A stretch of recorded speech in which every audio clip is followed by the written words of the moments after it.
ओम नमो भगवते वासुदेवाय। ओम नमो भगवते वासुदेवाय। ओम नमो भगवते वासुदेवाय। ओम नमो ओम भगवते भगवते वासुदेवाय। ओम नमो भगवते वासुदेवाय। ओम ओम नमो नमो भगवते भगवते वासुदेवाय। नारायणं नमस्कृत्यं नारायणं नारायण नमस्कृत्य नमस्तुभ्यं नरं चैव नरोत्तमं नरं नरं चैव चैव नरोत्तमं नरोत्तमं देवीं सरस्वतीं व्यासं देवीं देवी सरस्वती सरस्वतीं व्यासं व्यासं ततो जयमुदीरये। ततो जयमुदीरये। नष्टप्रायेषु अभद्रेषु नष्टप्रायेषु नष्टप्रायेषु अभद्रेषु अभद्रेषु नित्यं भागवत सेवया नित्यं नित्यं नित्यं भागवता भागवत सेवया सेवया भगवतीरुत्तमश्लोके भगवते भगवते उत्तमश्लोके उत्तमश्लोके भक्तिर्भवतु नैष्टकी। भक्तिर्भवति नैष्टिकी। कृष्णाय वासुदेवाय कृष्णाय कृष्णाय कृष्णाय वासुदेवाय वासुदेवाय देवकीनन्दनाय च देवकी देवकीनन्दनाय च नन्दनाय च नन्दगोपकुमाराय नन्दगोपकुमाराय गोविन्दाय नमो नमः। गोविन्दाय गोविन्दाय नमो नमः। ॐ अज्ञानतिमिरान्धस्य ज्ञानाञ्जनाशलाकया चक्षुरुन्मिलितं येन तस्मै श्रीगुरवे नमः। श्रीचैतन्यमनोभीष्टं स्थापितं येन भूतले स्वयं रूपः कदा मह्यं ददाति स्वापदान्तिकम्। वन्देऽहं श्रीगुरो श्रीयुतापदकमलं श्रीगुरु वैष्णवां च श्रीरूपं साग्रजातां सहगना रघुनाथान्वितं तं सजीवं साद्वैतं सावधूतं परिजनासहितं कृष्णचैतन्यदेवं श्रीराधा कृष्णपदान् सहगना ललिता श्रीविशाखान्वितांश्च हे कृष्णा करुणा सिन्धु दीनबन्धो जगत्पते गोपेशा गोपिका कान्त राधा कान्ता नमोऽस्तुते। तप्त कांचना गौरांगी राधे वृंदावनेश्वरी वृषभानुसुते देवी प्रणमामि हरिप्रिये। नमो विष्णुपादाय कृष्णप्रेष्ठाय भूतले श्रीमते भक्तिवेदांता स्वामी निति नामिने। नमस्ते सारस्वते देवे गौरवाणी प्रचारिणे निर्विशेष शून्यवादी पाश्चात्य देशतारिणे वाञ्छाकल्पतरुभ्यश्च कृपा सिन्धुभ्य एव च पतितानां पावनेभ्यो वैष्णवेभ्यो नमो नमः। जय श्री कृष्ण चैतन्य प्रभु नित्यानंद श्री अद्वैता गदाधरा श्रीवासदि गौर भक्तवृंद। हरे कृष्णा कृष्णा कृष्णा हरे हरे हरे राम राम राम हरे हरे। हरे कृष्णा। हरे कृष्ण। దాని వీణుల విందు కార్యక్రమంలో మీ అందరూ స్వాగతం. మనం ఇంట్లో ద్వితీయ అధ్యాయం ఆ, ద్వితీయ ద్వితీయ స్కందం ద్వితీయ అధ్యాయం అధ్యాయంలో హృదయస్థ పరమాత్ముడు, దాంట్లో 30 శ్లోకాలు మనం చదివాం. 30 శ్లోకాల్లో మనం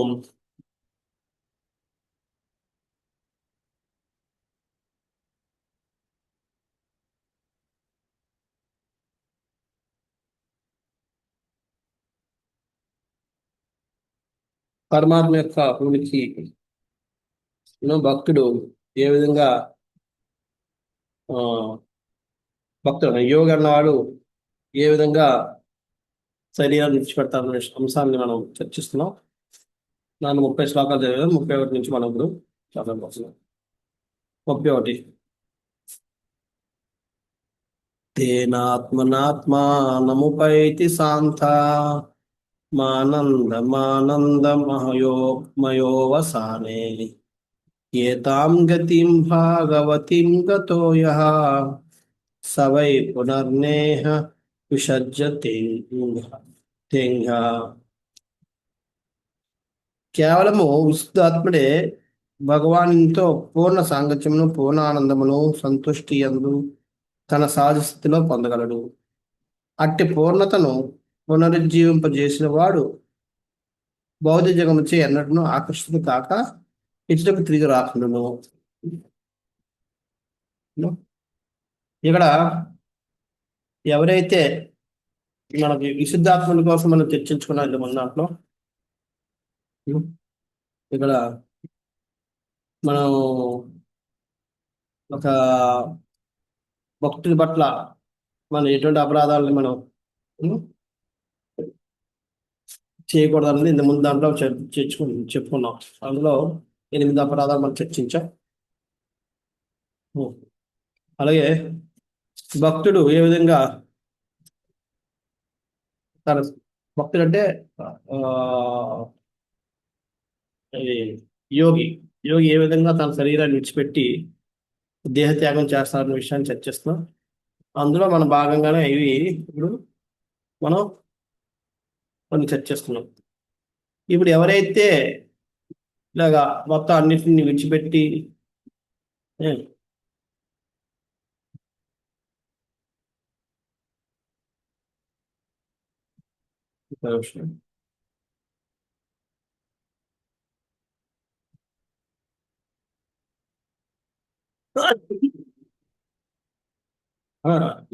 శుద్ధీకరణ అవుతారు. వాళ్ళకి మాత్రమే భగవంతుడి యొక్క అనుగ్రహం, భగవంతుడి యొక్క సాంగత్యం అనేది దొరుకుతుంది.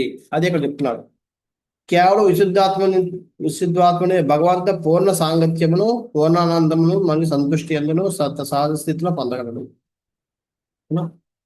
ఎవరైతే సంతుష్టి అంటే సంపూర్ణంగా శుద్ధీకరణ శుద్ధ భక్తులు అవుతాడో ఆయన మాత్రమే భగవంతుడితో పూర్ణ సాంగత్యాన్ని, పూర్ణ ఆనందాన్ని, సంతోషాన్ని కూడా పొందగలుగుతాడు. మిగతా వాళ్ళు ఎవరు పొందలేరు.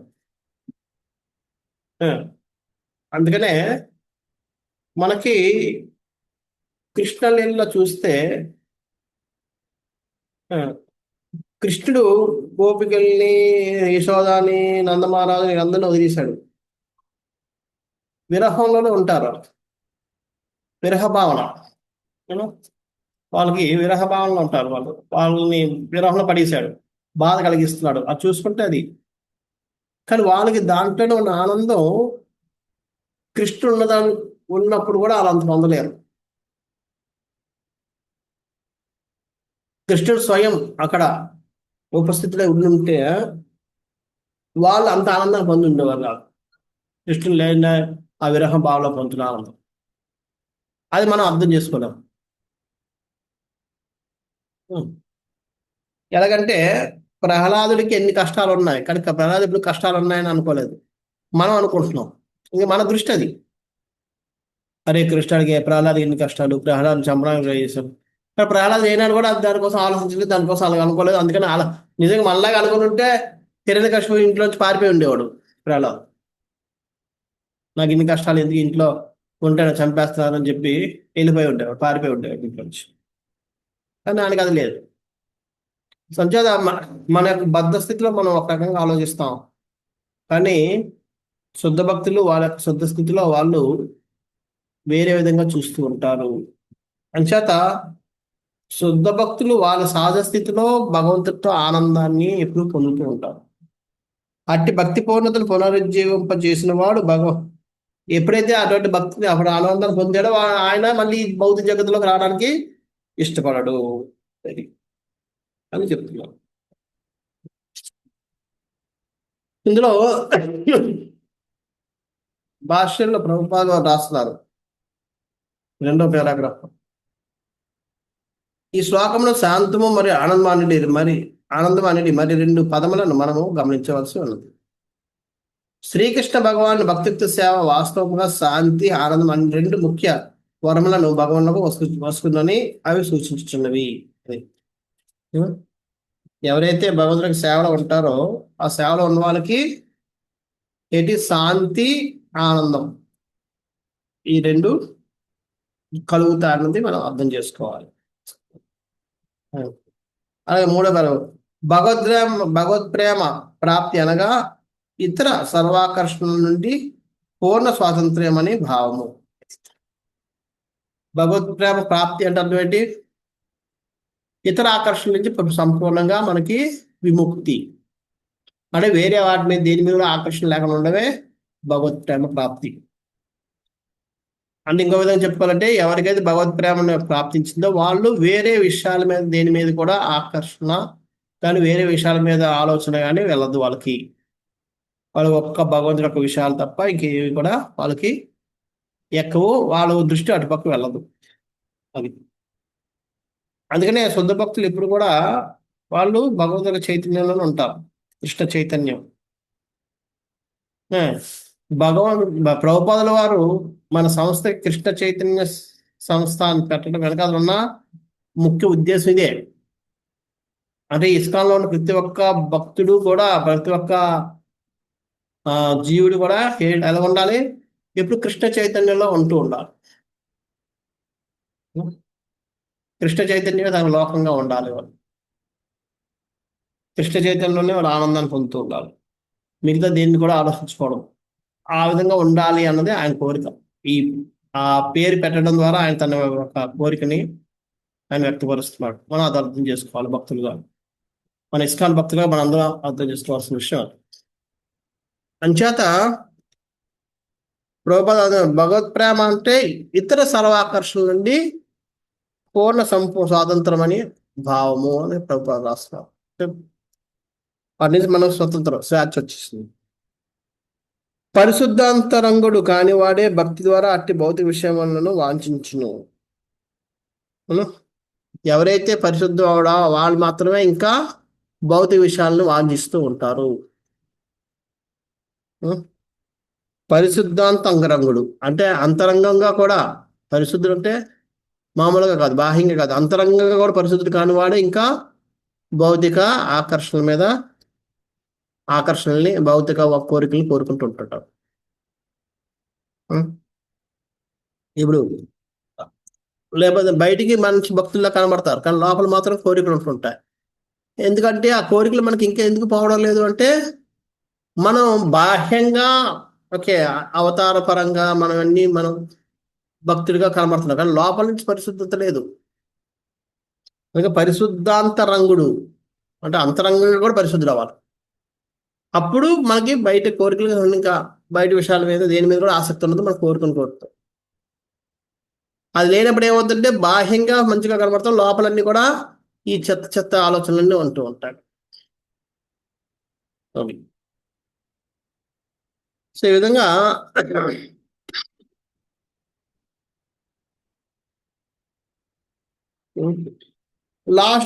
లాస్ట్ పారాగ్రాఫ్ లో ప్రభుపాదులు వారు చెప్తున్నారు, భగవత్ ప్రేమను పొందాలి అంటే ఎలా ఏం చేయాలి, ఏం ఉండాలి అని ఇక్కడ చూసుకుంటే భగవత్ ప్రేమ స్థాయిని పొందుటకు మనుషుడు భౌతిక భోగ కోరికలన్నింటినీ త్యజించవలెను. ఫస్ట్ది అంటే భౌతిక భోగ కోరికలన్నింటినీ కూడా మనం త్యాగం చేయాలి. ఇది లాస్ట్ పారాగ్రాఫ్ లో ఉంది. ఆ, అలాగే ఇతర దేవతల అర్చనను వేయడం వలన రెండోది భగవత్ ప్రేమ మనం పొందాలంటే మనం చేయాల్సినవి ఫస్ట్ భౌతిక కోరికలన్నింటినీ త్యాగం చేయాలి. రెండోది ఇతర దేవతల అర్చన వేయాలి. మూడోది పూర్ణ పురుషోత్తముడు శ్రీకృష్ణ భగవాన్ పూజకే తనను అంకితం చేసుకున్న వాళ్ళను, అంటే భగవంతుడి యొక్క పూజకి మనం మన జీవితాన్ని అంకితం చేసుకోవాలి. నాలుగవది భగవాన్తో మగుదననేది మూర్ఖ ఆలోచనలను మరియు మూర్ఖ ఆలోచనలను మనం త్యాగం విడిచిపెట్టాలి, త్యజింపవలను. నాలుగవది. ఐదవది లోకపు క్షణభంగురమగు ఆరాధనను పొందుటకు ఏమియో కొన్ని అద్భుత శక్తులను కోరుటగా తగ్గించవలను. అంటే ఈ లోకంలో మన పేరు ప్రకారం సంపాదించడం కోసం ఏవో శక్తులు, భక్తులు, యుక్తులు, సిద్ధులు పొందాలనే కోరికలు మనం వదులుకోవాలి. అంటే ఈ లౌకిక పేరు ప్రఖ్యాతులకి మనం లోబడి ఉండకూడదు. వాటి మీద ఉన్న మమకారాన్ని, ఆకర్షణ మనం విడిచిపెట్టుకోవాలి. ఆరోది శుద్ధ భక్తులైన వాడు ఎటువంటి ప్రతిఫల వాంఛ లేకుండా కృష్ణ సేవలో అనుకూలంగా నియుక్తులై ఉండును. ఈ విధంగా ఈ 6 పాయింట్లు చేస్తే మనం భగవంతుడి యొక్క ప్రేమను పొందగలం. ఏంటవి? భౌతిక భోగ కోరికల్ని వదులుకోవడం, రెండోది దేవతల్లో అర్చన చేయడం మానుకోవడం, మూడోది భగవంతుడి యొక్క దేవదేవుడు శ్రీకృష్ణుని యొక్క అర్చనకే మన జీవితాన్ని అంకితం చేయడం, నాలుగోది భగవంతుడిలో ఏకమవ్వాలనే మూర్ఖపు ఆలోచన విడిచిపెట్టడం, ఐదోది భౌతిక పేరు ప్రఖ్యాతుల కోసం శక్తియుక్తులు సాధించాలి అన్న కోరికను కూడా విడిచిపెట్టడం, ఆరోది ప్రతిఫల వాంఛ లేకుండా ఎప్పుడు కూడా భగవంతునికి అనుకూలంగా సేవలో నియుక్తులే ఉండడం. సో ఈ విధంగా ఈ 6 మనం చేస్తే మనం కృష్ణ ప్రేమని ఖచ్చితంగా మనం పొందుతాము. ఈ విధంగా మంచి ప్రభుపాద వారు మంచిగా ఈ భాషలో చెప్పారు. తర్వాత ఏతే శృతి తే నృపవేద గీతే త్వయా విపృష్టే చ సనాతనే చ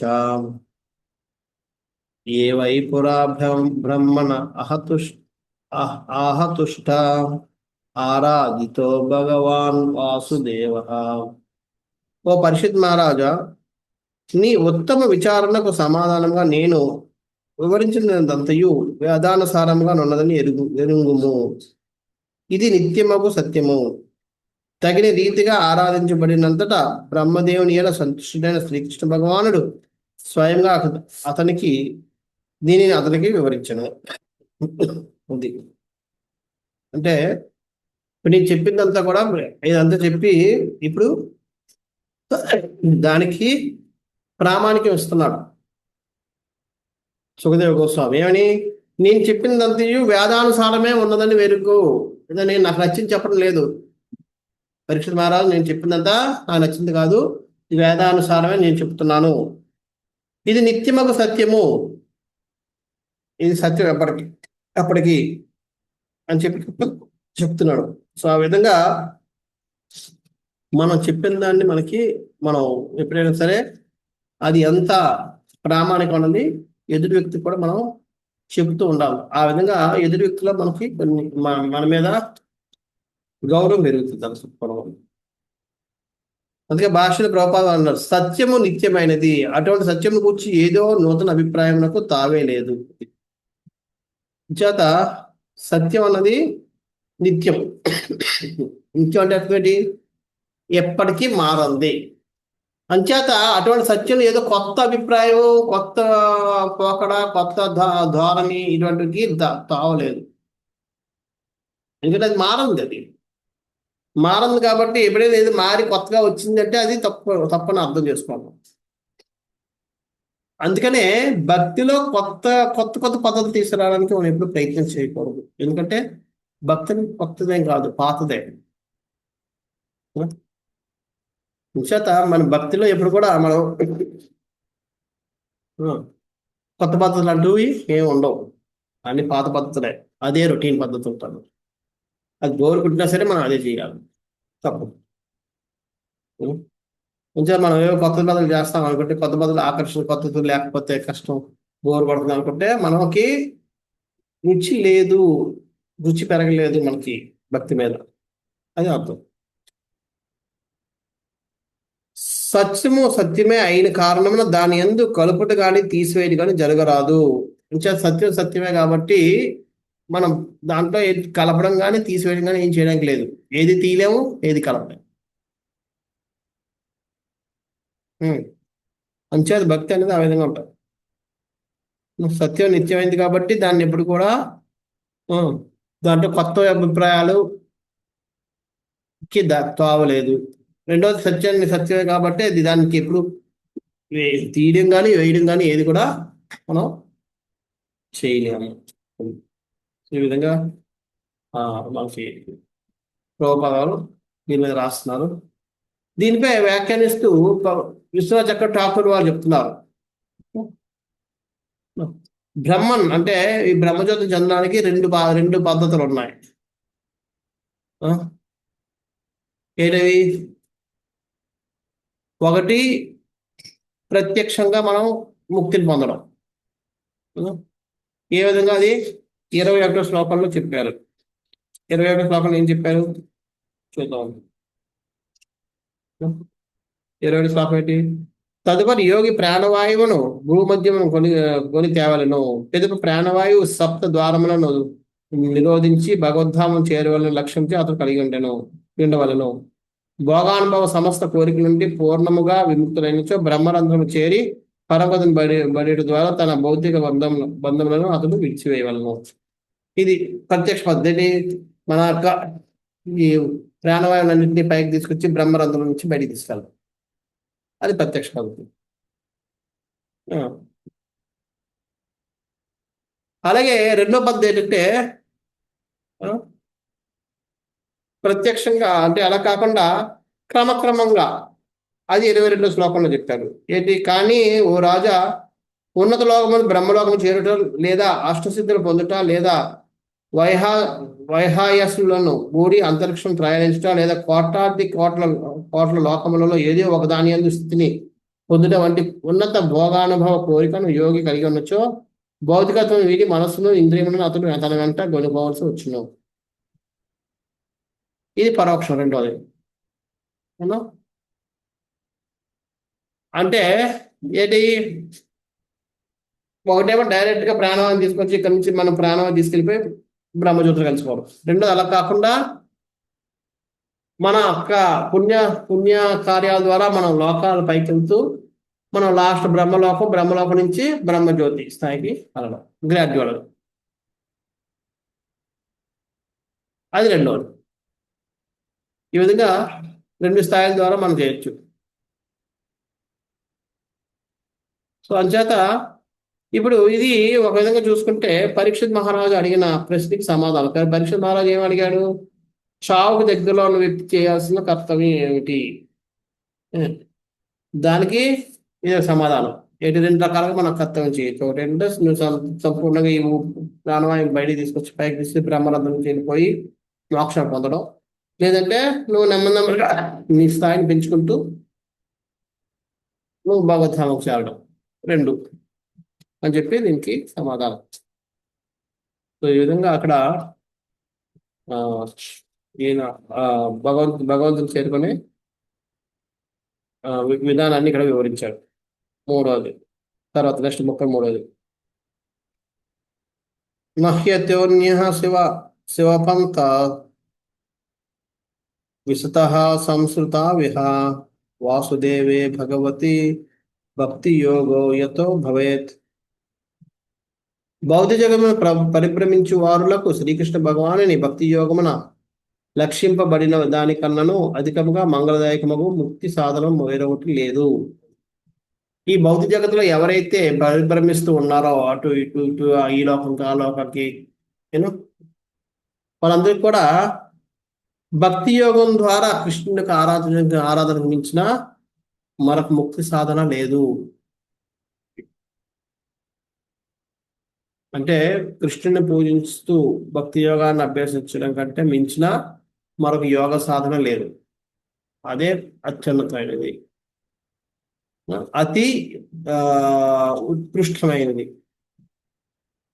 అతి సఫలమైనది, సాఫల్యాన్ని ఇచ్చేది. సో అందుచేత మనం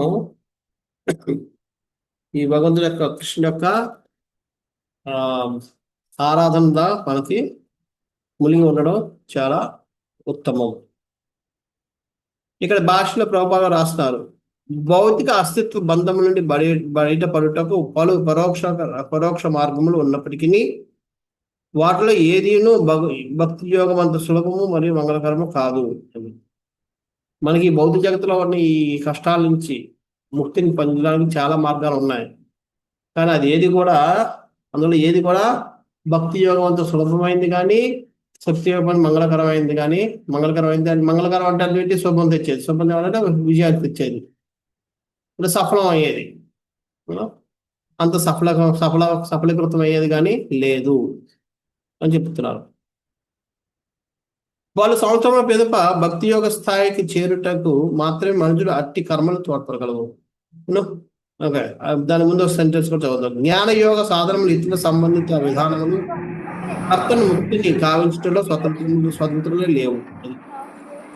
జ్ఞాన యోగం, కర్మయోగం, లేకపోతే ఇలాగా ఈ రకరకాల యోగాలు ఇవన్నీ కూడా మనుషులకి ముక్తిని తీసుకొచ్చేదానికి స్వతంత్రంగా అవన్నీ కూడా భక్తి మీద ఆధారపడి ఉంటాయి. భక్తి లేకుండా, వాటిల్లో భక్తి భావం లేకపోతే వాళ్ళకి ముక్తిని కూడా ఇవ్వలేవు. ఈ భౌతిక జగత్తులో ఉన్న బంధాల నుంచి కూడా ముక్తిని ఇవ్వలేవు, కష్టం. మీకు ఈ భౌతిక జగత్తు నుంచి ఎటువంటి ముక్తి కావాలంటే భక్తి లేదే మనం తెలుసో తెలియకో మనం భక్తిని అభ్యాసం చేస్తాం. చేయడం ద్వారా మనం ముక్తిని పొందుతాం. ఎవరైతే బ్రహ్మజ్యోతిని పొందారో వాళ్ళు బ్రహ్మజ్యోతిని పొందారంటే వాళ్ళ యొక్క సాధన వల్ల కాదు, అందులో వాళ్ళు తెలుసో తెలియకో భక్తి భావాన్ని వ్యక్తపరుస్తున్నారు కాబట్టి వాళ్ళకి ఆ లక్ష్య సాధన సాధ్యమవుతుంది. అంచేత ఏ విధంగా చూసుకున్నా సరే భక్తి లేకుండా ఎటువంటి ఆధ్యాత్మిక పురోగతి అనేది ఉండదు. ఆఖరికి అది బ్రహ్మజ్యోతితో కలిసిపోవాలనుకున్నది కూడా భక్తి భావన వల్లే అవుతుంది. అయితే తెలియకుండా వాళ్ళు భక్తి భావాన్ని పెంపొందించుకుంటారు. అంటే పలుపు సంవత్సరం పేద భక్తి యోగ స్థాయికి చేరుటకు మాత్రమే మనుషులు ఎట్టి కర్మలు తోడ్పడగలవు. సో ఇవన్నీ ఇప్పుడు మిగతా యోగం, జ్ఞానం ఇవన్నీ కూడా ఏం చేస్తాయి, లాస్ట్కి ఆ యోగి అయితే యోగి, భక్తుడు అయితే భక్తుడు, లేకపోతే ఎవరైతే వాళ్ళు భక్తి యోగానికి రావడానికి తోడ్పడతాయి. లాస్ట్కి భక్తి యోగంలో తీసుకొస్తాయి. ఆ భక్తి భావన పెంచుకొని వాళ్ళ లక్ష్యమైన భగవంతుడిలో కలిసిపోవడం ఏదో దాంట్లో చేసుకుంటారు. అనొచ్చు, అరే భక్తుడే అయితే మళ్ళీ భగవంతుడు కలిసిపోవడం అనేది ఎందుకు ఉంటుంది? భక్తులకి అటువంటి ఉద్దేశాలు ఉండవు కదా. ఎందుకంటే వాళ్ళ యొక్క వాళ్ళు మొదలుపెట్టిందే ఆ ఉద్దేశంతో, భగవంతుడిలో లీనమైపోవాలనే ఉద్దేశంతో. సో అది సాధించడం కోసం వాళ్ళు ఏదైనా చేయడానికి రెడీ అవుతారు కదా, దాంట్లో భక్తి కూడా చేసేస్తారు, చేసేసి వాళ్ళ కార్యాన్ని సాధించుకోవడం ఉంటారు. కానీ వాళ్ళ లక్ష్యం బ్రహ్మజ్యోతులు కలవడమే కాబట్టి ఆ లక్ష్యాన్ని పొందుతారు భక్తి ద్వారా. దానికోసం భక్తిని ఆశ్రయిస్తున్నారు. భక్తిని భక్తిపరంగా ఆశ్రయించుంటే వాళ్ళకి ఈ ఆలోచన తొలగిపోద్ది. కానీ వాళ్ళు భక్తిని ఉపయోగించుకోవాలనుకుంటున్నారు కాబట్టి తమ యొక్క లక్ష్య సాధన కోసం భక్తి ద్వారా వాళ్ళు తమ యొక్క లక్ష్య సాధనని పొందుతారు.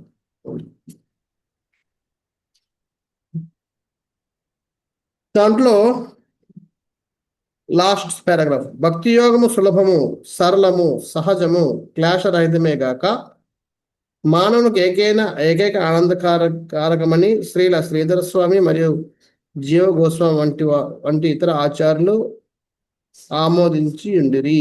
అది భక్తి యోగం కొన్ని లక్షణాలు అయితే, ఒకటి సులభము, రెండోది సరళము, మూడోది సహజము, నాలుగు క్లేశరహితము,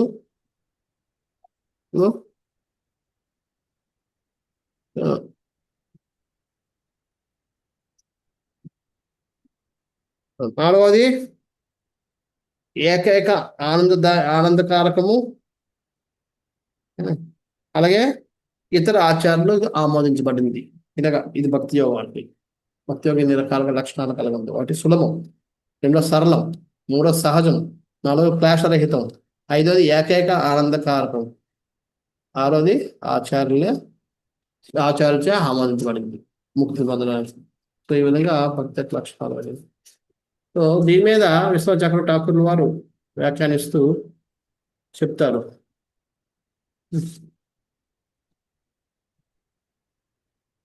సో ఇక్కడ భక్తి మన పరిపూర్ణత సాధించడానికి ఉన్న మార్గాన్ని కోసం ఇక్కడ మనకి వివరించబడ్డది ఈ శ్లోకంలో. అవును.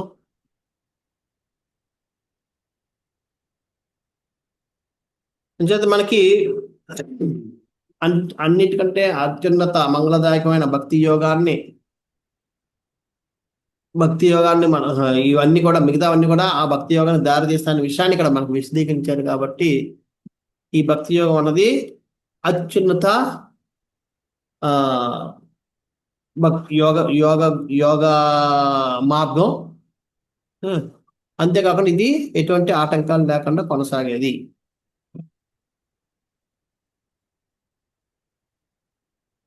సో ఇంతకుముందు మనం చెప్పుకున్నాం చూసారా, బ్రహ్మజ్యోతులు కలవడానికి 2 రకాలు. ఒకటేమో డైరెక్ట్ గా మన ప్రాణవాయువుని బ్రహ్మరంధ్రం ద్వారా విడిచిపెట్టి అందులో, రెండోదేమో ఒక్కొక్క లోకాలకు వెళ్ళి బ్రహ్మలోకం నుంచి బ్రహ్మజ్యోతులకు వెళ్ళడం. 2 రకాలు. ఆ 2 పద్ధతులు మనకి ఈ భౌతిక జగత్తులో ఉన్న క్లేశాల నుంచి మనకి ముక్తిని కలిగిస్తాయి. కానీ ఇక్కడ మనకి మనం వివరిస్తున్న భక్తి యోగం అన్నది ఇది దేనికి ఉపయోగపడుతుంది? మనకి భక్తిని, భగవంతుడి పట్ల ప్రేమని పెంపొందించడానికి ఉపయోగపడుతుంది.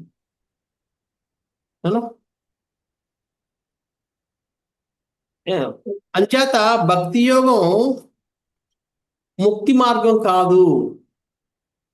ఎందుకంటే భక్తి యోగంతో లక్ష్యం ముక్తిని పొందడం కాదు, భగవంతుడి పట్ల ప్రేమను పొందడం. అంచేత భక్తి యోగంలో ముక్తి అనే పదానికే తోవే లేదు. అందుకని భక్తి యోగులు ఎవరు కూడా ముక్తిని కోరుకోరు, ముక్తి కోసం ప్రోకలాడరు, ఇవేం చేయరు. వాళ్ళు ఎప్పుడు కూడా వాళ్ళు కాదు ప్రేమ.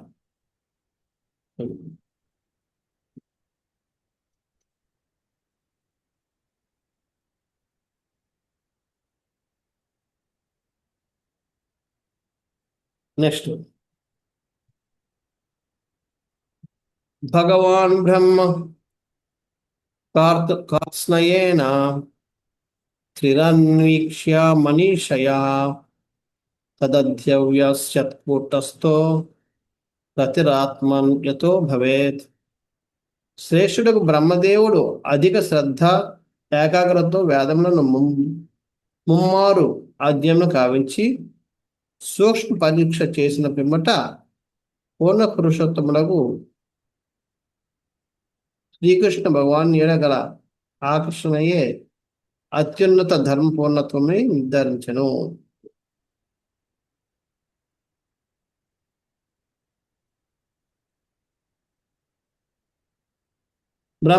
శాస్త్ర బ్రహ్మదేవుడు అధిక శ్రద్ధతో ఏకాగ్రతతో వేదాలన్నీ సాధించి సూక్ష్మ పరీక్షలు చేసిన పిమ్మట పురుషోత్తమ శ్రీకృష్ణ ఆకర్షణ అత్యున్నత ధర్మ పూర్ణత్వం నిర్ధారించను. అంటే ఇక్కడ బ్రహ్మదేవుడు 3 సార్లు ఈ వేదాలన్నీ చదివాడు, వాటిని క్షుణ్ణంగా పరిశీలించాడు. ఇవన్నీ అయిన తర్వాత ఆయన నిర్ధారించింది ఏంటి? పూర్ణ పురుషోత్తమ శ్రీకృష్ణ పట్ల ఉన్న ఆకర్షణే అత్యున్నత ధర్మ పూర్ణత్వం అని చెప్పి నిర్ధారించాడు.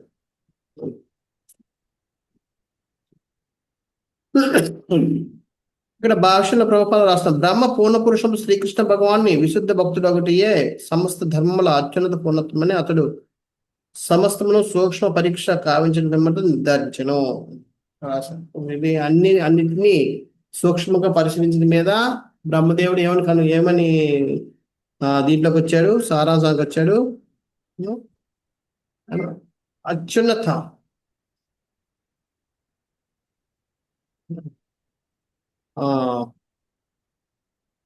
విశుద్ధ భక్తుడు, కృష్ణ యొక్క విశుద్ధ భక్తుడు అవడమే అత్యున్నత స్థాయి అయిన భక్తి అనేది దానికి ఆయన నిర్ధారణకు వచ్చాడు.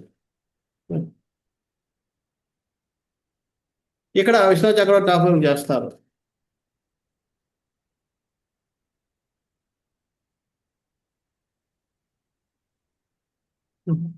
ఇక్కడ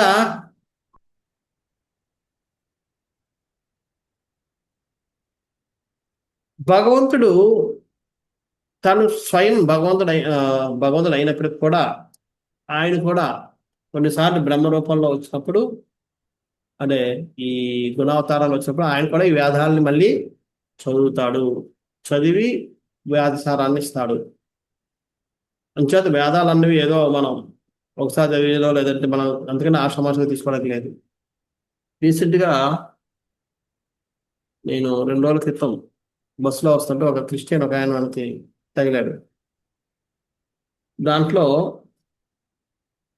ఏదో మాటల్లో వచ్చినప్పుడు మీరు ఆత్మ ఎందుకు జంతు హింస చేస్తారు అన్నట్టుగా వచ్చితే అది బైబిల్లో రాసి ఉంది, అది ఉంది, ఇది ఉంది అని చెప్పాడు. ఏమన్నా బైబిల్లో ఎక్కడ రాసి ఉంది? బైబిల్లో 10 కమాండ్మెంట్స్ రాసి ఉన్నాయి.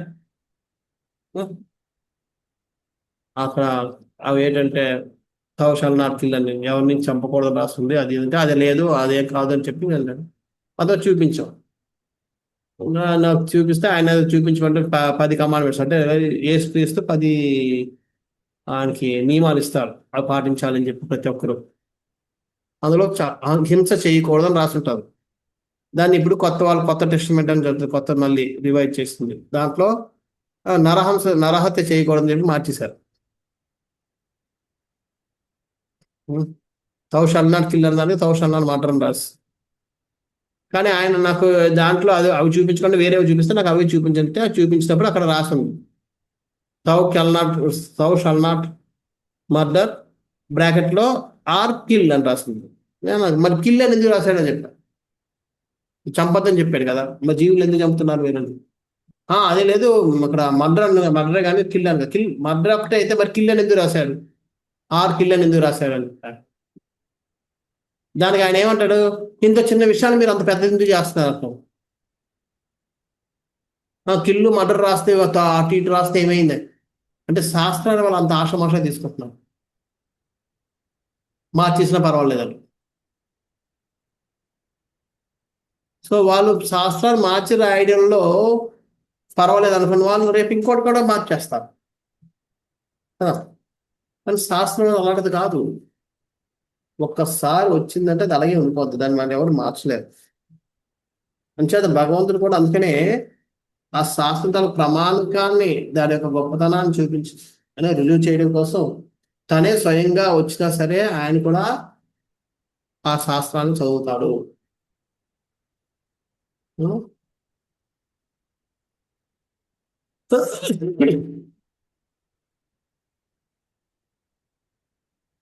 అదేవిధంగా ఎలాగైతే మన ఋషులు లేదా మనలాంటి సాధువులు వీళ్ళందరూ కూడా 2-3 సార్లు చదివి దాన్ని గుర్తించుకోవడం ప్రయత్నం చేస్తామో, అదేవిధంగా భగవంతుడు కూడా రకరకాలుగా ఈ బ్రహ్మ రూపంలో కానీ, వ్యాసదేవ రూపంలో కానీ, ఋషుల రూపంలో కానీ అవతరించి ఈ వేదాలని మళ్ళీ మళ్ళీ చదివి అర్థం చేసుకోవడానికి ప్రయత్నం చేస్తూ ఉంటాడు.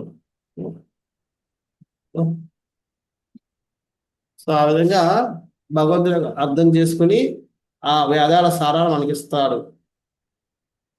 అందుకని ఏది చూసుకుంటే 3 సార్లు చెప్పడం వస్తుంది. అందుకని మనకి చూసుకుంటే మనకి ఇది ఉంటాయి, హరేర్నామ హరేర్నామ హరేర్నామ అని అడగవు, ఏవా కేవలం అలాగే 3 సార్లు చెప్తారు, కలవ నాస్తేవ నాస్తేవ. ఆ 3 చెప్పడంలో దాని యొక్క నిర్ధారణ మనకి అంటే బల్ల బుద్ధి చెప్పడం అంటారు కదా, ఆ విధంగా మనం ఒక్కానికి చెప్పడం. అదేవిధంగా 3 సార్లు ఏదైనా మనం చదివితే, అందుకని ముస్లింలు కూడా తలాక్ 3 సార్లు ఉంటారు, ఒకసారి రాదు. ఏదో 3 సార్లు చెప్పారంటే వాళ్ళు దాని మీద నిలబడ్డాడు అన్నారు. సో ఆ విధంగా ఈ 3 సార్లు చదవడం అనేది భగవంతుడు కూడా 3 సార్లు చదివి వీటిని వీడికి సారాన్ని నిర్ణయించాడు. కృష్ణుడికి పట్ల ఆకర్షణ కలిగి ఉండడం కంటే మీరే మార్గం లేదు, అది అత్యున్నతమైనది. భగవాన్ సర్వభూతేషు లక్షితః స్వాత్మనా హరిః దుశ్చైర్బుద్ధ్యాది నిర్ధర్ష్ట లక్షణైరనుమాపకై. శ్రీకృష్ణ భగవానుడు ప్రతి జీవిందు ఆత్మతో పాటు నిలిచి ఉన్నాడు. దర్శించుట మరియు బుద్ధి సహాయం కొనుట వంటి మన కర్మల యందు ఈ విషయము అనుభూతమై పరికల్పితము కాగలదు.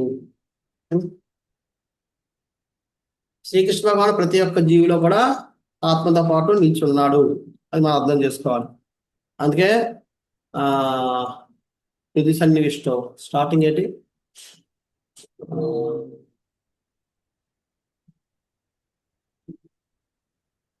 సర్వస్వ చాహ హృది సన్నివిష్టు. ఆ సర్వస్వ చాహ సర్వస్వ చాహ ఇది సన్నివిష్టం. సర్వస్వ చాహ ఇది. సో అది సర్వస్వ చాహ ఇది సన్నివిష్టం అన్నది అక్కడ హృదయంలో నేను ఉన్నాను అన్నది అక్కడ భగవంతుడు చెప్తున్నాడు భగవద్గీతలో. ఈ విధంగా అక్కడే అప్పు కూడా ఉంటుంది. అంటే ఆత్మతో కూడా పరమాత్మ కూడా నిలిచి ఉంటాడు. మనం ఎప్పుడైతే భగవంతుడు దర్శించాలని పరమాత్మ దర్శించడం లేదంటే బుద్ధి సహాయంతో మనం కనుక్కోవాలని మనం ప్రయత్నం చేస్తామో మనం ఈయన్ని కనుక్కొని దాన్ని మనం అనుభూతి పొందగలుగుతాం. అది ఇక్కడ ప్రభుపాద భాషను రాస్తాం. కానీ మనుషుడు సేవాభావం ద్వారా ఆ దేవదేవుని ఉనికి ఎడ స్థిరచీయుడై ఉన్నప్పుడు భగవత్ కరుణ వచ్చే జ్ఞానోదయం కలగగలదు. ఎప్పుడైతే మనం సేవాభావం ద్వారా భగవంతుడి సేవ చేయడం మొదలు పెడతామో ఆయన కరుణ వల్ల మనం ఆయన కనుక్కోగలుగుతాం. జ్ఞానోదయం అవడం అంటే అదే ఆయన అక్కడ ఉన్నాడు, ఆయన ఒక అనుభూతి పొందగలుగుతాం. భగవంతుడి కరుణ లేకుండా మనం పొందలేం. అలాగే భౌతికంగా బద్ధమైన పరిమిత స్థితిలో కలిగేది మన అసంతుష్టి యందు ద్రష్ట యొక్క ఆధ్యాత్మిక గుణము ప్రకటన కాగలదు. ఆత్మ అనాత్మ నడుము గల వ్యాధిమితియే. భౌతికం బద్ధమైన పరిమిత స్థితిలో కలిగేది మన అసంతుష్టి యందు ద్రష్ట యొక్క ఆధ్యాత్మిక గుణం ప్రకటన కాగలదు. ఆధ్యాత్మిక గుణం మనకి ద్రష్ట అంటే చూసేవాడు. చూసేవాడు యొక్క ఆధ్యాత్మిక ప్రకటన ఎప్పుడు అవుతుంది? ఎప్పుడైతే మనం బంధం బద్ధస్థితిని తెలుసుకొని ఈ బద్ధస్థితి వల్ల నాకు నేను అసంతృప్తిగా ఉంటున్నాను అన్న విషయాన్ని మనం గ్రహిస్తామో అప్పుడు మనం నిజాన్ని చూడగలుగుతాం. అదే ఆత్మకి అనాత్మ. అనాత్మ అంటే ఆత్మ లేనిది, అంటే జడ పదార్థానికి దీనికి ఉన్న తేడా. జడ పదార్థం ఎప్పుడు కూడా దాన్ని తెలుసుకోలేదు.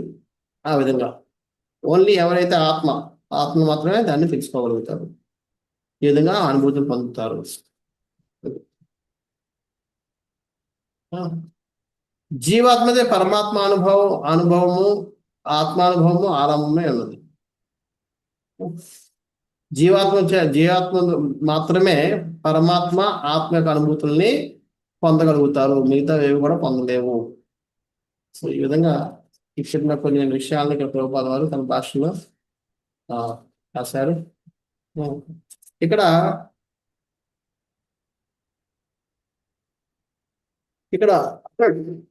భగవంతుడి పట్ల రతి అంటే ఆకర్షణ 5 రకాలుగా ఉంటుంది అని చెప్పి విశ్వనాథ చక్రవర్తి వారు రాస్తున్నారు. ఏదైనా 5 రకాలు? ఒకటోది శాంతి, రెండోది ప్రీతి, మూడవది సఖ్య, నాలుగవది వాత్సల్య, ఐదవది ప్రియత.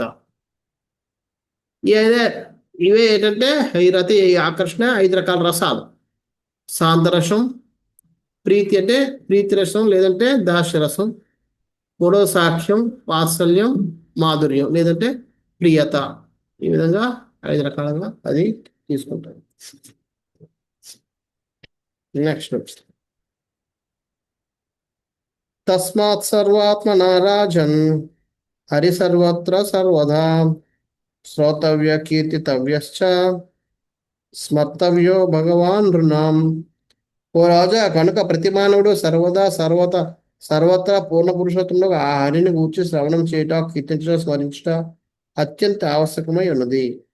అంచేత మనం ఏం చేయాలి? దానికి మించింది వేరొకటి లేదు కాబట్టి భగవంతుడు కృష్ణుడి యొక్క స్మరణ లేదా కృష్ణుడి యొక్క కృష్ణుడి సేవ చేయడానికి మించింది వేరొకటి లేదు కాబట్టి మనం ఏం చేయాలి? సర్వదా పూర్ణ పురుషోత్తముడు హరిని గురించి శ్రవణం చేయటం, కీర్తించడం, స్మరించడం అన్నది మనం చెయ్యాలి. ఇది ఆవశ్యకం. ప్రభుపాద గారు భాషలో రాస్తున్నారు, సర్వవ్యాపి యొక్క భగవాను కూర్చిన శ్రవణం మనుషులు త్యజించినప్పుడు మానవ నిర్మిత ఉపకరణముల ద్వారా ప్రసారం చేయబడేది వ్యర్థ విషయములకు బలియగను అని. ఎప్పుడైతే మనం భగవంతుడి పట్ల, భగవంతుడికి సంబంధించిన విషయాలని విన్నా వదిలిపెట్టేస్తాం, అప్పుడేమవుద్ది, మనకి వేరే విషయాల మీద ఆకర్షణ పెరుగుతుంది. అందుకనే భగవద్గీత వ్యవసాయాత్మక బుద్ధి ఏకేహ కురునందన.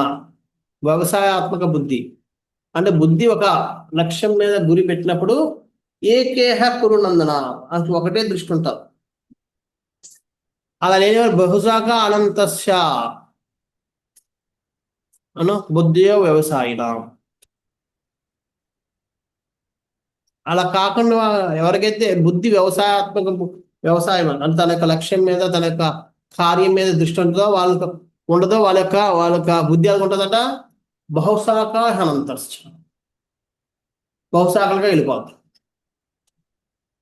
అంచేత దాని మీద వల్ల ప్రభావం ఉండదు. చూడండి, ఏదైనా ఇప్పుడు ఒక బస్సుని మనం తొయ్యాలనుకుంటే అందరి కలిపి ఒక్కసారి తోసినప్పుడు ఒకళ్ళొకలాగా ఏర్పడితే అంత వస్తే ఆ బస్సు అక్కడికి కాదు, లేదంటే ఆ బస్సు అక్కడికి కాదు. సో అదే విధంగా ఎప్పుడైతే మనము ఈ భగవంతుడి కోసం తెలుసుకోవాలి, శ్రవణం మనం చేయడం మొదలుపెట్టేస్తామో అప్పుడు మిగతావన్నీ ఇప్పుడు మనం ఏమవుతుంది, మానవ నిర్మిత ఉపకరణాల ద్వారా ప్రసారం చేయబడిన వ్యర్థ విషయాలకు బలి అవుతాం.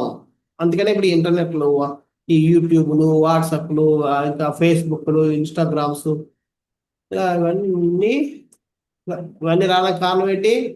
భగవంతుడి పట్ల ఆకర్షణ పోవాలి.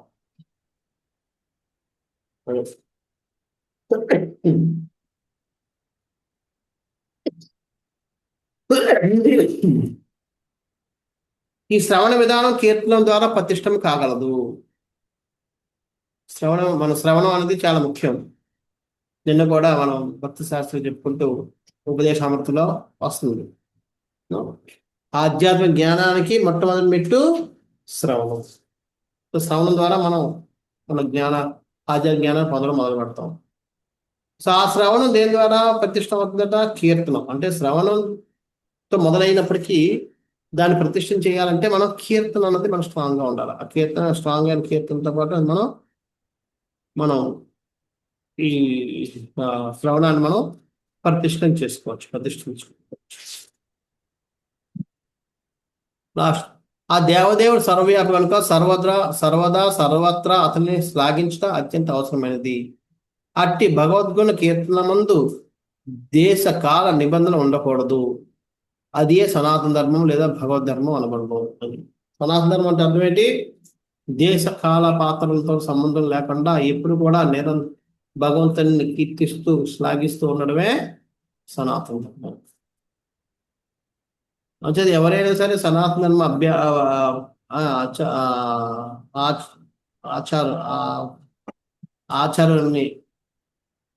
ఆచరణ చేసేవాడిని అనుకుంటే దానికి ఏమని చెప్పాలి? ఇప్పుడు కూడా ఆ 24 hours భగవంతుడిని స్మరిస్తూ, గుణగానం చేస్తూ, శ్లాఘిస్తూ ఉండాలి. అలా ఉన్నవాడే నిజమైన సనాతన ధర్మ అభ్యాసకుడు.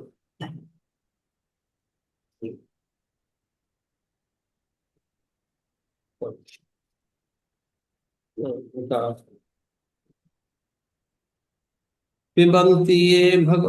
పిబంతి ఏ భగవత ఆత్మనా సతామృతం శ్రవణపుటేషు సంభృతం పునంతి తే విషయ విదూషితాశయం వ్రజంతి తచ్చరణ సరోరుహాంతికం. భక్తులకు ప్రీతపడకు శ్రీకృష్ణ భగవాన్ని కథామృతమును శ్రవణం ద్వారా పానం చేయువారు భౌతిక భోగం అనేది అపవిత్ర జీవిత లక్ష్యమును శుద్ధిపరచుకొని ఆ దేవదేవుని పాదపద్మముల చెంతకే తిరిగి చేరుదరు అని. భక్తులకి ప్రియమైన కృష్ణుడి యొక్క కథామృతాన్ని శ్రవణం చేస్తూ పానం చేయవాడు, అంటే శ్రవణం ద్వారా తాగేవాడు. తాగడం అనేది మనం నోటితో తాగుతాం, కానీ ఇక్కడ ఎలా తాగాలి? శ్రవణం ద్వారా తాగాలి.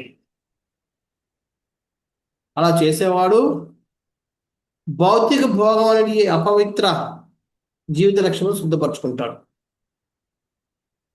శుద్ధపరచుకుని దేవదేవుల పాద్మాలకి తిరిగి చేరుతాడు. అది అంటే అర్థం ఏంటి? ఎవరైతే శ్రవణం శ్రద్ధగా చేస్తారో వారు ఈ భౌతిక విషయాల పట్ల ఆకర్షణ నుండి వెలువడి వారే వాళ్ళు కృష్ణుడి యొక్క పాదపద్మాలను చేరుకుంటారు అని చెప్పి చెప్తున్నారు. ఇది భాషలో ప్రభుపాదులు రాస్తారు, ప్రకృతి వండప ఆధిపత్యం చలాయించడం అనేది అపవిత్ర జీవన లక్ష్యమే మానవ సమాజ దేశంలో కారణమై ఉన్నది.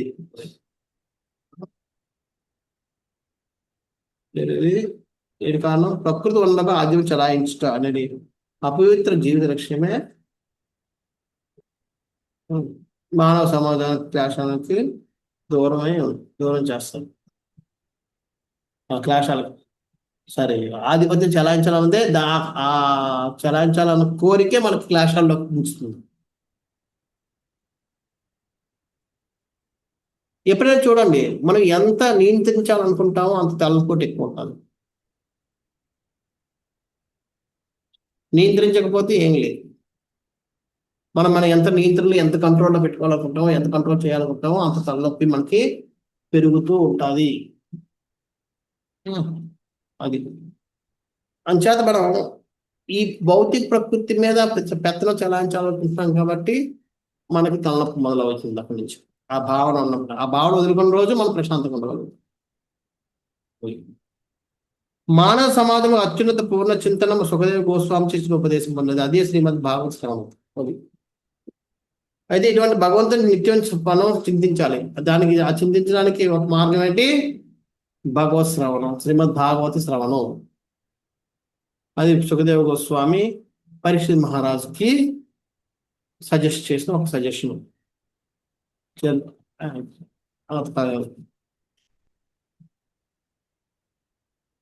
సో భాగవత యొక్క లక్షణాలు ఏంటనేవి ఇక్కడ ప్రభుపాద వారు తర్వాత భాగంలో చెప్తున్నారు.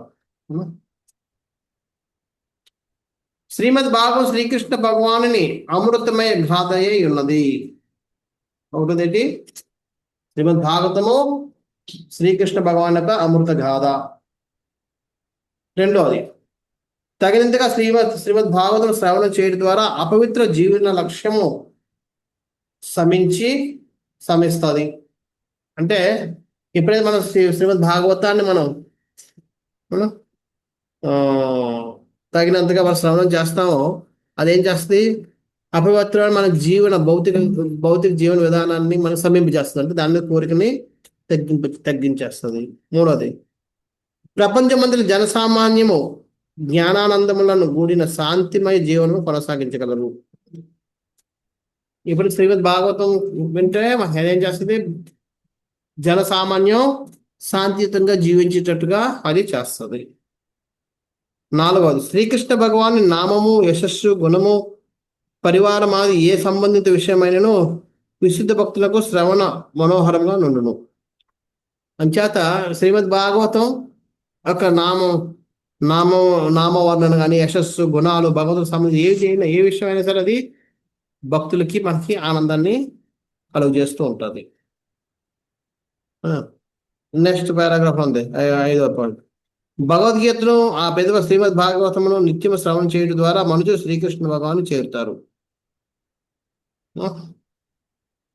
సో ఎప్పుడైతే మనం శ్రీమద్ భాగవతాన్ని భగవద్గీతని మనం నిత్యం శ్రవణం చేస్తాం, మనం కృష్ణుని దగ్గరికి చేరుతాం. అలాగే పెద్ద కమలమును గోలోక బృందావనమున అతని దివ్యమకు ప్రేమతో సేవను గూర్చినని శ్రీల సుఖదేవ గోస్వామి ఇష్ట నిశ్చయముగా తెలుపబడింది.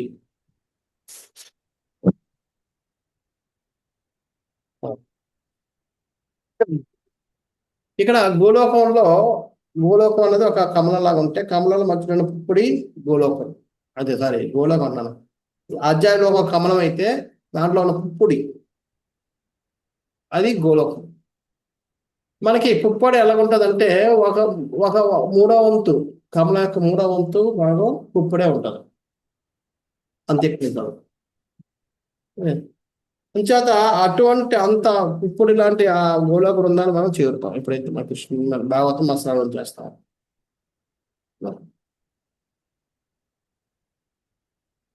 ఈ విధంగా 6 ఉపాధులకు 6 లక్షణాలు చెప్పారు. ఒకటి ఏంటంటే అది కృష్ణ యొక్క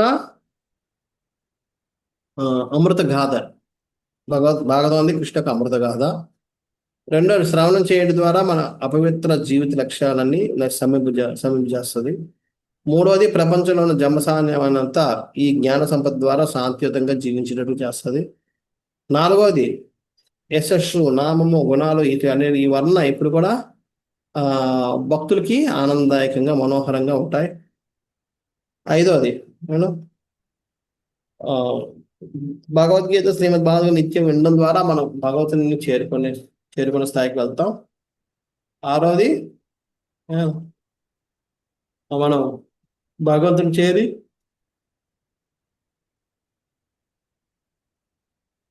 గోళ బృందంలో అతని యొక్క నిత్య సేవలో మనం నియుక్తులై ఉంటాం. ఈ విధంగా ఈ 6 లక్షణాలను కూడా వివరించారు ప్రభుపాద వారు. దీని మీద వ్యాఖ్యానిస్తూ విశ్వనాథ్ చక్రవర్తి ఠాకూర్ వారు చెప్తారు.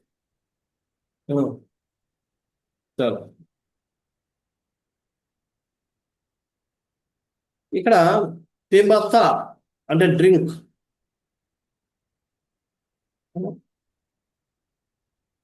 పిబంతి అని చెప్పారు ఫస్ట్ స్టార్టింగ్. ఆ తాగడం అంటే అర్థం ఏంటి అంటే విశ్వనాథ్ చక్రవర్తి తాగడం అంటే అక్కడ తాగడం అని కాదు. ఏంటి అర్థం? రతి అంటే ఆకర్షణ పెంపొందించుకోవడం అని అర్థం.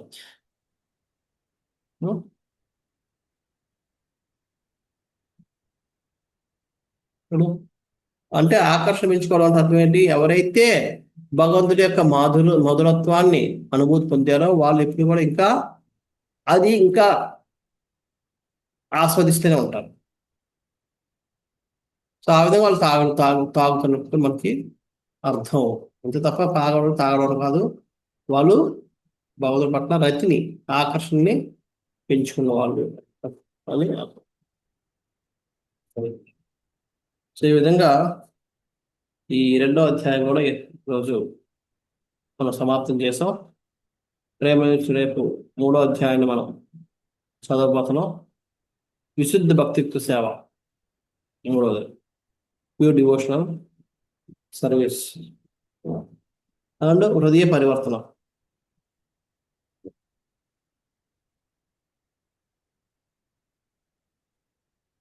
Transformation of heart. ఇది మనకి విశుద్ధ భక్తి సేవ ఎలా చేయాలి, హృదయం మనం ఏ విధంగా పరివర్తన చెందుతుంది అనే విషయాన్ని ఈ 3వ అధ్యాయంలో మనం చర్చించబోతున్నాం. దాన్ని రేపు మనం చర్చిద్దాం. ఎవరికైనా ఈరోజు చర్చించిన దాంట్లో ప్రశ్నలు ఉన్నాయా?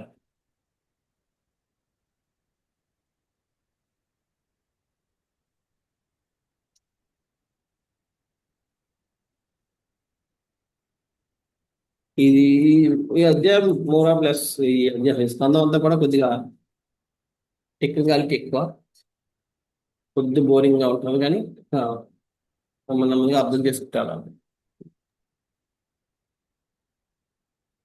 హరే కృష్ణ బ్రో. హరే కృష్ణ. నాకు ఒక పాయింట్ అర్థం కాదు. అంటే మీరు భక్తి చేసిన వాళ్ళు ఎట్లా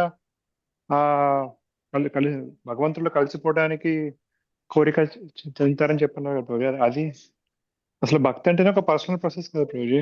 ఎట్లా వాళ్ళు భక్తి చేసి దేవుడి లోపల కలుసుకోవాలనుకుంటారు ప్రభుజీ.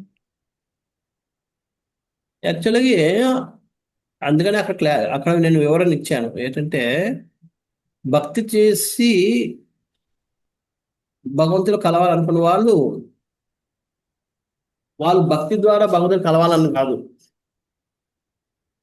భగవంతుడు కలవాలనుకున్నారు కాబట్టి భక్తి ద్వారా సాధిద్దామని ప్రయత్నం చేస్తారు. అంటే వాళ్ళకి భక్తి కంటే భగవంతుడిని కలవాలన్నది వాళ్ళ ముఖ్యం. దానికోసం అవేవి వర్క్ అవడం లేదు కాబట్టి భక్తి కూడా ట్రై చేద్దామని చెప్పి చేసి పొందుతారు అది. అంటే అలాంటి వాళ్ళు ఉన్నారు ప్రభుజీ హిస్టరీలో. ఆ, అందరు చూడండి, ఎందుకంటే నేను చెప్పాను కదా, ఆధ్యాత్మిక పురోగతి లేదా ఆధ్యాత్మికంగా ఏదైనా పొందాలి అంటే నీకు భక్తి లేనిది ఏది పొందం మనం. ఈవెన్ ఇంపర్సనల్ ఆల్సో అంటున్నారా? ఆ, వాళ్ళు తెలుసో తెలియకో వాళ్ళ భక్తి భావన కొద్దిగా మిక్స్ అయినప్పుడే వాళ్ళకి కార్యసిద్ధి జరుగుతుంది, లేదా కార్యసిద్ధి జరగదు. They don't achieve anything. knowingly unknowingly they should have the tinge of bhakti whatever they do. అంటే వాళ్ళు ఏం చేస్తున్న దాంట్లో విశ్వంతైనా భక్తి అనేది కలిసినప్పుడే వాళ్ళ కార్యసిద్ధి జరుగుతుంది, కార్యాలు అనుకుంది సాధించగలుగుతారు. లేకపోతే వాళ్ళకి భక్తి లేకుండా వాళ్ళు ఏది సాధించలేరు. ఎవరు వాళ్ళని కాదు, ఎవరైనా సరే.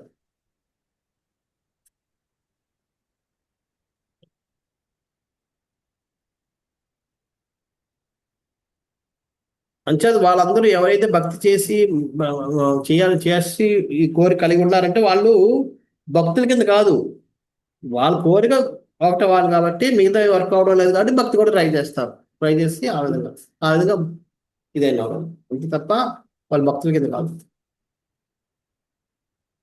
ఎలాగంటే రామకృష్ణ మిషన్ వీళ్ళందరూ ఉన్నారు, వాళ్ళందరూ నిరాకారవాదులు. వాళ్ళు నిరాకారం మీద తపస్సు చేస్తారు. కానీ వాళ్ళు స్టార్టింగ్లో వాళ్ళు ఏం చెప్తారంటే ఏదో ఒక ఆకారాన్ని మీరు సెలెక్ట్ చేసుకొని దాని మీద ధ్యానం పెట్టండి అని చెప్తారు. అది గణేషు, శివుడు, కృష్ణ, రామ లేదా ఎవరైనా అవ్వచ్చు, వాళ్ళ సంబంధం లేదు. ఎవరైనా నీ ఫోటో పెట్టుకో అది కూడా చెప్తారు. ఎందుకంటే వాళ్ళకి అభ్యాసం చేయడం అలాగా ఒక దీని మీద ఫోకస్ చేయాలి, దృష్టి మనసు వెళ్ళకుండా నిలకడగా ఉంచడం కోసం వాళ్ళకి అది ఇది. కానీ సాకారాన్ని నువ్వు కృష్ణునో లేకపోతే రామునో తలుచుకుంటే అది భక్తి కిందకి వస్తుంది. కానీ వాళ్ళ ఉద్దేశం భక్తి చేయడం కాదు, వాళ్ళ ఉద్దేశం దేనికి? మనసుని నిలకడగా నేర్చుకోవడం కోసం. ఆ తర్వాత ఎప్పుడైతే నిలబడ్డాదో అప్పుడు ఏం చేయాలి? నువ్వు ఆ రూపాన్ని తీసి నిరాకారాన్ని ఏదో ధ్యాస పెట్టు అని చెప్పి ఆ విధంగా వాళ్ళు అభ్యాసం చేయించి వాళ్ళు ప్రాక్టీస్ చేస్తారు. వాళ్ళు అక్కడ సాకారాన్ని అంగీకరిస్తున్నప్పటికీ వాళ్ళ లక్ష్యం సాకారాన్ని అంగీకరించడం కాదు, నిరాకారంలోకి వెళ్దాం. దానికి ఇది సహాయంగా తీసుకుంటున్నారు అంతే. సో అదేవిధంగా నిరాకార బ్రహ్మ జ్యోతిలో కలవడానికి అనేది వాళ్ళ లక్ష్యం. దానికి భక్తి యోగాన్ని సహాయంగా తీసుకుని సాధిస్తుంటారు. అందుచేత భక్తిలో ఉండి కూడా ఆ కోరిక ఉన్న వాళ్ళని అంటే కనబడుతుంది, కానీ యాక్చువల్గా లేదు, అది కాదు, రివర్స్. ఓకే, బ్రహ్మజ్యోతిలో కలిసిపోయిన వారు మళ్ళీ వెనక్కి రావాల్సిందే కదా రోజు? రావాల్సి వస్తుంది. ఇప్పుడు వీళ్ళు కూడా అంతే పరిస్థితి. వాళ్ళు అంతే కదా, వాళ్ళకి భగవంతుడి మీద నమ్మకం లేదు. భగవంతుడు దాన్ని ఒక సపోర్ట్ తీసుకుని వాళ్ళు వెళ్ళిపోతున్నారు అంతే.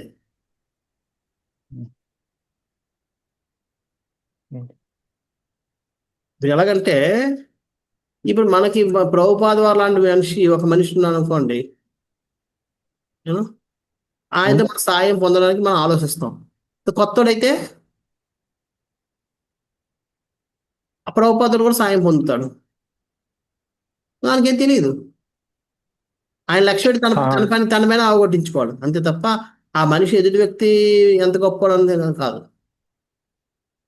ఓకే ఓకే, అంతే కదా. అందుచేత భక్తి యోగం అంత గొప్ప అయినప్పటికి కూడా వాళ్ళు దాని ఒక మహిమ తెలియదు కాబట్టి వాళ్ళు భక్తిని ఉపయోగించుకొని తమ పని చేయించుకోవాలి, వెళ్ళిపోవాలనుకున్న దృష్టిలో ఉంటారు. అది ఒక ఎగ్జాంపుల్ ఇస్తే ఇప్పుడు డైమండ్ తెలియపోతే మనం దాన్ని రాంగ్ యూజ్ చేస్తాం. ఇప్పుడు ఎగ్జాంపుల్ ఇస్తున్నాం కదా ప్రభుపాద వారు, డైమండ్ వాల్యూ తెలియపోతే దాన్ని మనం రాంగ్ పర్పస్ యూజ్ చేస్తామని చెప్పారు. థ్యాంక్ యూ ప్రభా. ఓకే,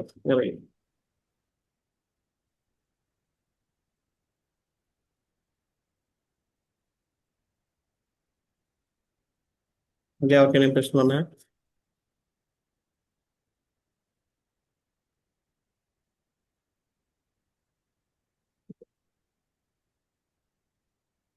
ఓకే, లేకపోతే ఇక్కడ